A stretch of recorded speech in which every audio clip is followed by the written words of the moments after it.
অসুস্থতার কারণে কয়েকদিন ধরে ভিডিও ছাড়তে পারছি না আমার চ্যানেলটিতে। আজকে প্রায় 7 দিন পরে ভিডিও ছাড়ছি আমার চ্যানেলটিতে। চ্যানেলে নতুন হলে ভিডিওটি ভালো লাগলে অবশ্যই আমার চ্যানেলটিকে সাবস্ক্রাইব করুন। কয়েকদিন ধরে আমাদের এদিকে একটানা বৃষ্টি হয়ে যাচ্ছে, আর এই বৃষ্টিতে ভেজার কারণে মূলত আমি অসুস্থ হয়েছি। পরীক্ষা চলার কারণে পোষা প্রাণীগুলোরও ঠিকভাবে খেয়াল রাখতে পারছি না। কিছুদিন আগে আমি আপনাদেরকে দেখেছিলাম আমি কিছু মুরগির বাচ্চা ফুটিয়েছিলাম, আর এই মুরগির বাচ্চাগুলো মাশাআল্লাহ অনেক বড় হয়ে গিয়েছে, কিন্তু এর মধ্যে অনেক বাচ্চা মারা গিয়েছে, কারণ এগুলোকে ঠিকভাবে যত্ন নেওয়া হচ্ছে না। তাই আজকে সিদ্ধান্ত নিয়েছি বাচ্চাগুলো বিক্রি করে কিছু কমিয়ে ফেলবো। আমার শরীর অসুস্থ হওয়ার কারণে আর বৃষ্টির দিন হওয়ার কারণেই আমি বাচ্চাগুলোকে নিয়ে বেশিক্ষণ দাঁড়িয়ে না থেকে বাচ্চাগুলোকে আগেই বিক্রি করে দিয়ে বাসায় চলে আসার জন্য রওনা হই। মুরগির বাচ্চাগুলো অনেক সস্তায় বিক্রি করে দিয়েছি। 13টি বাচ্চা মাত্র 900 টাকায় বিক্রি করে দিয়ে আমি বাসায় চলে আসি। পরীক্ষা চলার কারণে মুরগির বাচ্চাগুলোরও ঠিকভাবে খেয়াল রাখা হচ্ছিল না, আর আমি যে কবুতরের ঘরে মুরগির বাচ্চাগুলো রাখতাম সেই কবুতরের ঘরে বৃষ্টির পানি গিয়ে জমা হয়ে থাকে। বৃষ্টির দিন হওয়ার কারণে মূলত স্যাঁতসেঁতে জায়গায় রাখার কারণে মুরগির বাচ্চা অনেকগুলো মারা গিয়েছে। আর এই বৃষ্টির পানি আটকানোর জন্য আমি বৃষ্টিতে ভিজে ভিজে ঘরের বাইরে কিছু কাগজ বেঁধে দিচ্ছিলাম, আর এই বৃষ্টিতে ভিজার কারণেই আমার জ্বর ও ঠান্ডা লেগে যায়।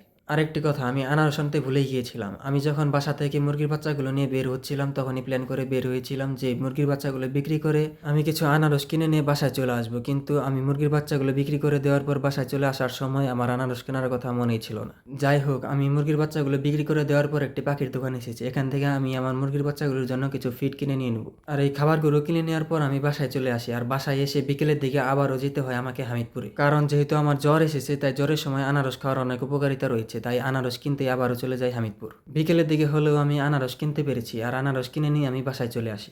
দিনে বৃষ্টি ও অসুস্থ থাকার কারণে আমি রাতের বেলা এসেছি মুরগি ও কবুতরগুলোকে খাবার দিতে। আলহামদুলিল্লাহ 1.5 দিনের মধ্যে আমার জ্বরের মাত্রা অনেক কমে গিয়েছে।